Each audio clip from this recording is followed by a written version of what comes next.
It occurs to me that in my reports to the London Times, there are many incidents which I have omitted, things seen and heard during my past 3 months in the American West.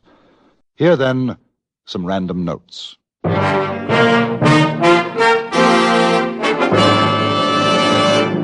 Frontier Gentleman.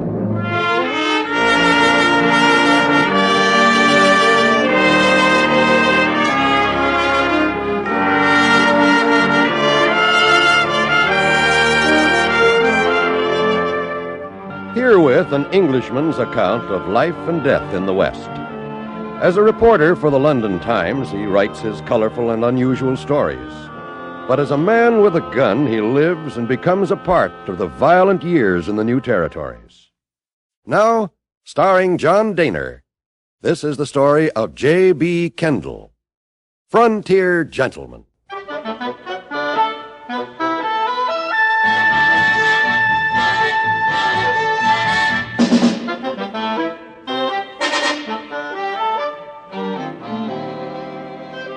These random notes are being written as I journey from Deadwood to Cheyenne on the Cheyenne and Black Hills stage line.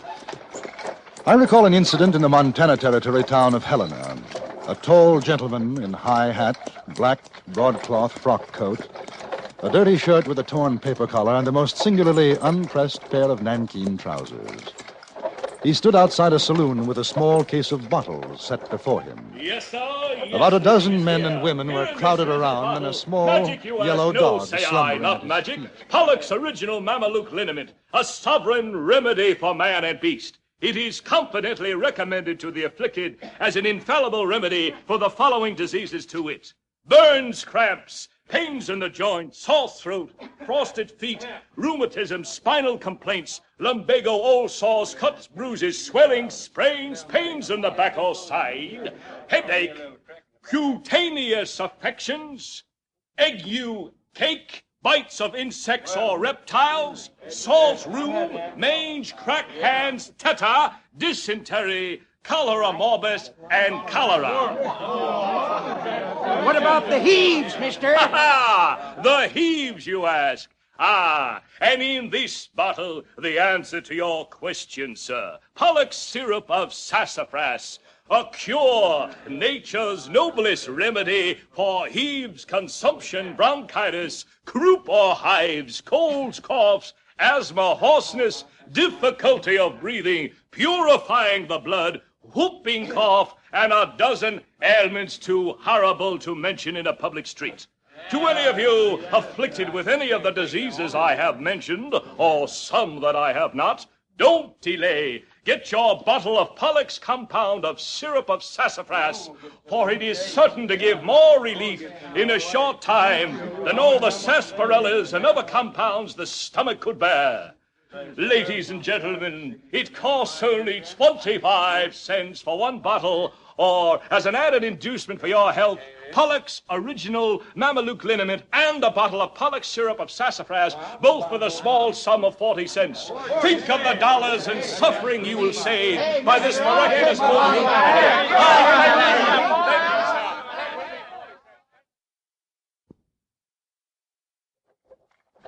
I remember the game of baseball that I witnessed between two small Nebraska towns. Suffice to say that the match began at 2 o'clock. By 6 that evening, the score stood 97-25, and a gun battle ensued which lasted for 3 days. I shall give a more complete account of that incident at a later date. Then there was the duel, fought between two ladies, rivals for the dubious hand of a swaggering young Lothario named Court Thompson. The entire town turned out for the event. The duelists were Mattie Silks and Katie Fulton. They were to fire at 10 paces, and all was in readiness. Well, sure, if you ask me, my money's on Mattie. Mattie? Sure. Everybody knows Mattie Silks. You mean you ain't visited? No. I got $10, says she'll blow Katie Fulton's bustle clean out of the county. Aside from Court Thompson, Mattie ain't standing for Katie's bar being on the same street. Oh, there's real bad feeling there. Which is Court Thompson? Feller standing next to Mattie. Oh, he's a one, he is. You gotta excuse me now, mister. I've been selected to count off the steps. All right, folks, stand back. Let's get on with this here duel of honor. Matty, Katie, you know the rules. 10 paces, then I count 3 and you start shooting. Now, let's go. 1, 2, 3, 4, 5, 6, 7, 8, 9, 10. There you go. Ready, ladies? 1, 2, 3. You killed me! I'm shot!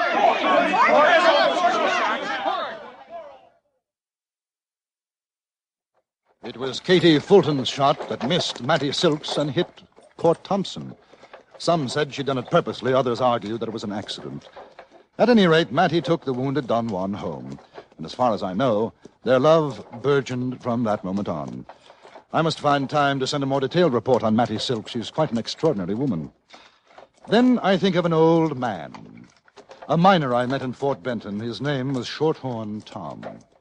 On our journey to locate his lost mine, he gave me an insight into Western speech, which I have found to be most valuable. He was leading a balky mule along a winding trail, and the air was rather blue with invective. That ain't really cussing, just sort of air in your lungs. Now you take that mule. I call him a son of a gun. No, that ain't rightly so, 'cause anybody can see he ain't nothing but a son of a mule. But he's a no good son of a gun, 'cause that's the way it goes, see? Yes, I follow you. Oh, speaking of that, what exactly is son of a gun stew? Son of a gun stew? Shucks, I'll tell you. That's just about the best thing a man ever put in his inside. It's got brains and sweetbreads. Oh, gotta be a fresh-killed calf. Oh, gotta be. And tongue, liver, lights, heart, kidney. I tell you, mister, that is a something. Better than pooch any day. Yes, sir, when I find this claim, I'm going to get me a new set of teeth, and I'll show you how to make son of a gun stew. Throw everything in it excepting the hair, horns, and holler. Oh, that's a real grub. Sounds it. Tell me, what is hardtail? Oh, just a mule, like this ornery stump-sucking son of a gun. Hardtail, mule. Correct. Stump sucker. Ain't you never seen a horse getting his teeth against something and sucking wind? That's what a stump sucker is. Oh, you don't want nothing to do with a critter like that. No, sir. I've heard the expression riding herd on a woman. Oh, that's courting, riding herds, courting. Boy, you stick around old Shorthorn Tom, he'll have you talking as smart as a bunkhouse rat. Hey, you know what a woman is out in these parts? Oh, what? Calico, painted cat, sage hen, cow bunny, long-haired partner, quail, squaw. You know what we'd call a fella like you, green from the east? Tenderfoot, button, dude, prune picker, pilgrim, softhorn, a greener. Yeah, well, what about you? Me? A rawhide, coffee cooler, pocket hunter, river sniper. Of course, fellas call me a lot of other things, too. It don't really matter what they call you, though. It's what you are that counts. Now, I take you for a good partner, mister. A real good... Shorthorn Tom never did find his lost mine. He died up in the Highwood Mountains. I was with him. Then there was a performance of Othello that I witnessed in Kansas, the Frontier Theatrical Players. Othello was a fine, powerful fellow with a broad Texas accent, a cowhand recruited by the wife of a ranch owner. Needless to say, the wife played Desdemona. Unfortunately, Othello had a scant 3 days in which to memorize his part. The resultant scene, I report. That handkerchief which I loved and give to you, I'll give it to Cassio. No, by my life and soul, send for the man and ask him. I don't want no sweet talk, honey. Y'all take heed of perjury, 'cause you art on thy deathbed. Aye, but not yet to die. Yeah. So you confess freely about all that sinning. For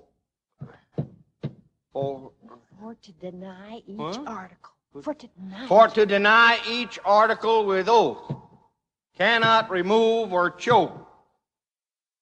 Something that I do grunt. Honey, you all gonna die. Mercy. Amen. And have you mercy too?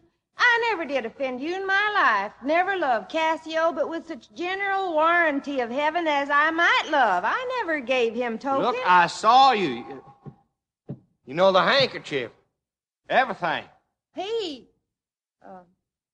found it then. I never gave it him. Send for him hither. Let He him... confessed. What, my lord? Well, you know, he been dealing off with the You bottom. will not say so. Well, he won't for a fact. Honest Iaga stopped his mouth. Oh, my fear interprets. What is, he dead? Had all of his hair been lives, my great revenge had stomach for all of us. Alas, he is betrayed and I undone. Out strumpet. Weepst thou for him in my face? Oh, banish me, my lord, but not kill me. Down strumpet. Kill me tomorrow. Let me live tonight. No, sir. But half an hour. Being done, there is no pause. But while I say one it prayer... is too late now. Oh.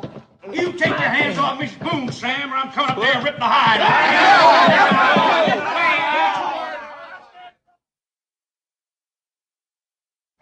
The player's conclusion had deviated somewhat from Shakespeare's intent, but I found it nonetheless dramatic.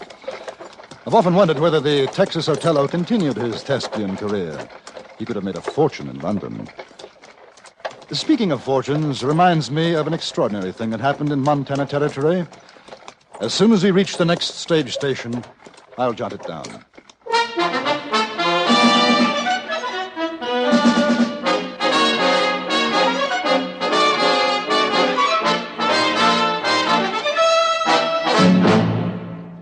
In a moment, we return to Frontier Gentlemen.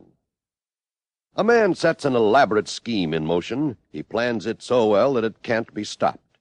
This proves ironic when the schemer is powerless to prevent the unexpected conclusion becoming literally his own victim.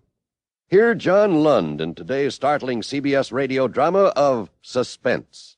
Lund will play the fast-talking promoter who overplays his own hand. It's a story well calculated to keep you in suspense. Today on most of these stations. And now we return you to the Anthony Ellis production of Frontier Gentlemen.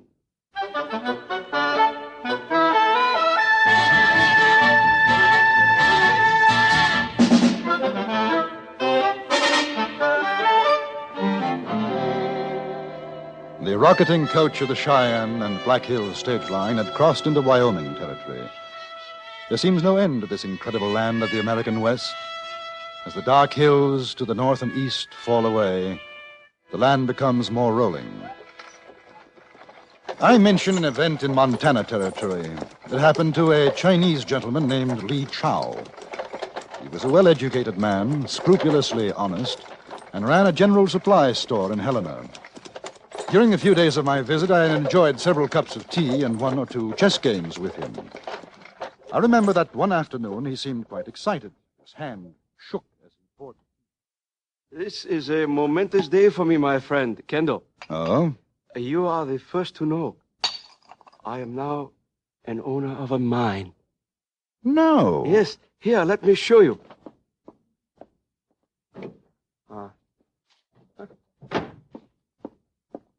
There. A legal document which gives me possession of the Lucky Hand placer claim. Well, is it good? Good. Oh, my friend Kendall, I have paid for it with my life savings. $40,000. You know that some men have been bringing me their gold dust to keep for them, as in a bank. Yes, I remember you telling me. It was their claim which I bought. I took much time, much trade talk, but finally they agreed to sell. And now I am a mine owner. Oh. As soon as I have made my fortune, Kendall, I shall return to China and live the remainder of my life in peace and security.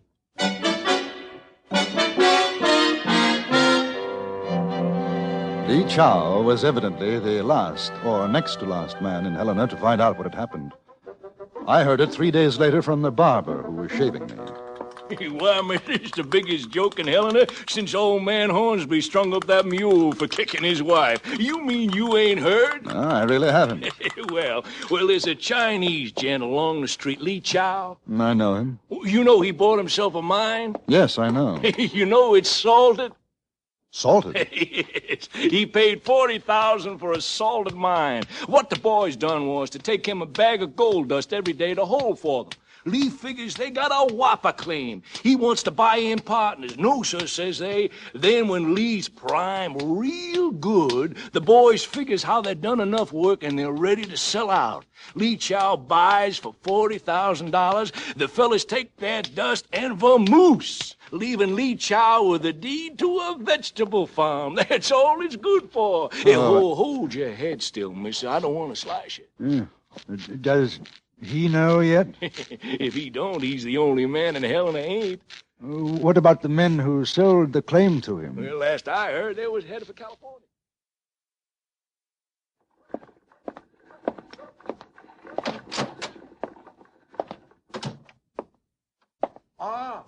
Good morning, my friend, Mr. Kendall. Good morning, Mr. Lee. You appear downcast. Is something the matter? I've just heard some rather bad news. It's about your claim. Oh? You've been cheated, Mr. Lee. Oh. There's no gold. The men who sold it to you knew it. So? But I do not understand. Yesterday, my boys who work for me, they bring me a sack of dust. Oh, here, see for yourself. It is the same as I have seen before, huh? Your workers took this out of the claim? Oh, it is just as it has always been. I do not understand this talk of cheating. Neither do I, Mr. Lee. Oh, here, my friend, G. Ping. He's a very fine man of work for me. Morning, G. Good morning, Lee. Good morning, honored sir. How do you do, sir? Oh, my friend here, Mr. Kendall, he is worried about the claim. He worried? Why? Well, there is talk of assaulting the mine. The salt then is of gold. Here, from the work of yesterday, an ounce more than the first day. I do not know from where you hear this bad news, my friend, Mr. Kendall, but if the rest of my life is as unfortunate, I shall indeed be a rich and happy man. Will you take a cup of tea with me? Perhaps a game of...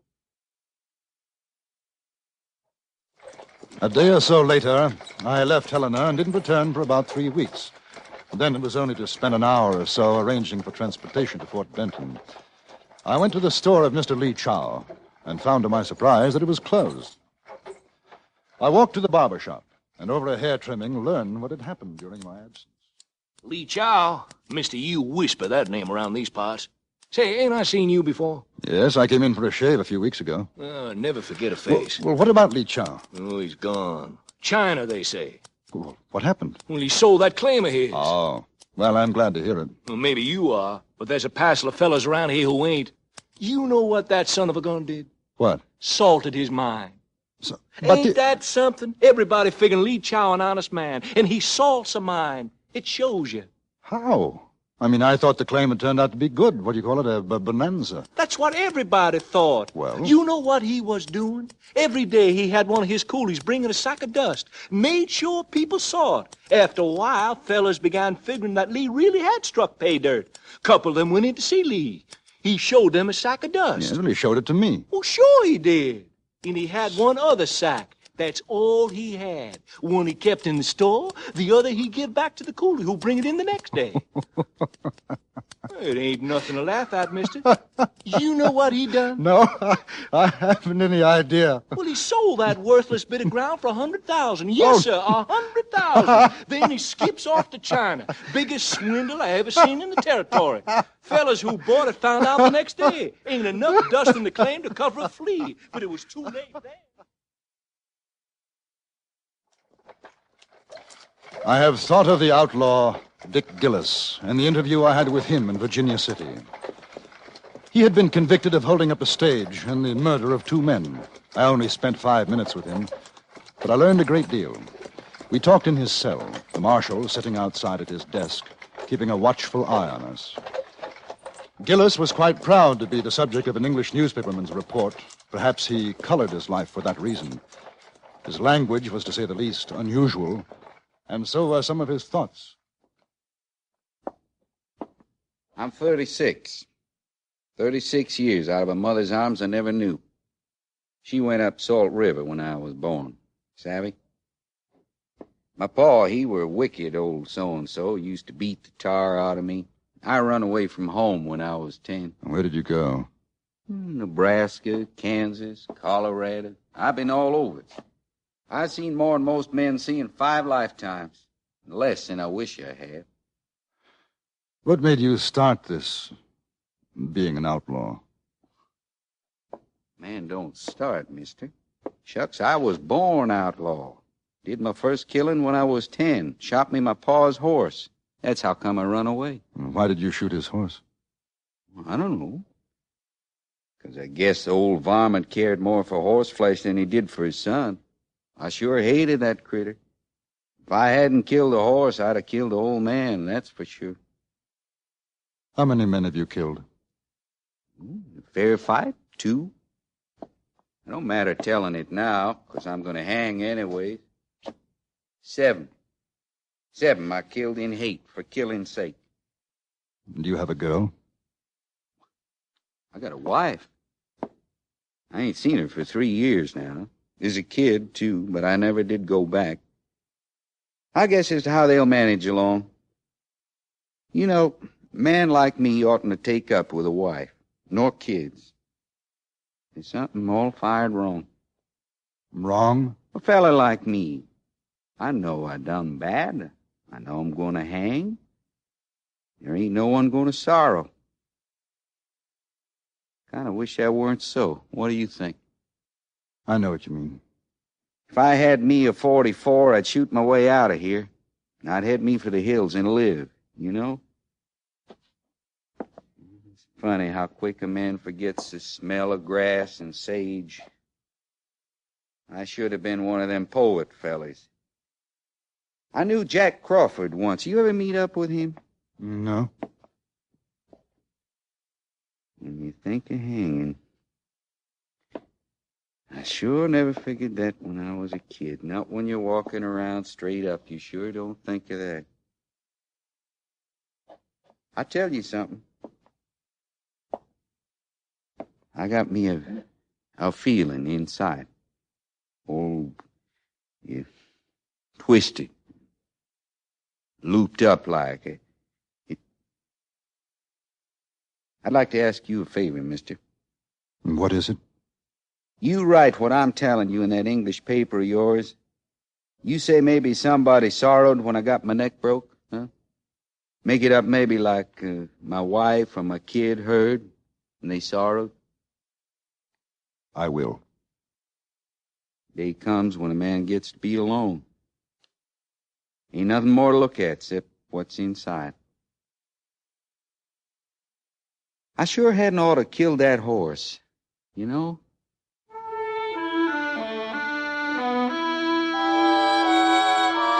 These are some of the things that I have seen, heard, during these past 3 months in the American West. In a few days, I will arrive in Cheyenne, Wyoming territory, where I shall send another report to the London Times.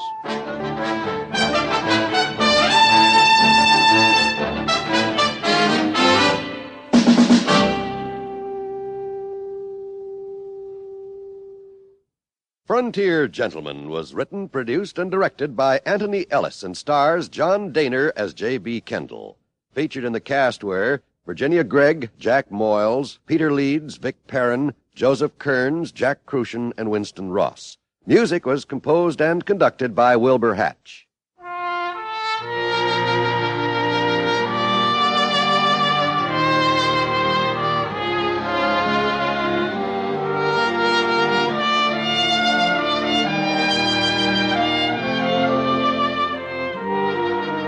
Join us again next week for another report from the Frontier Gentleman.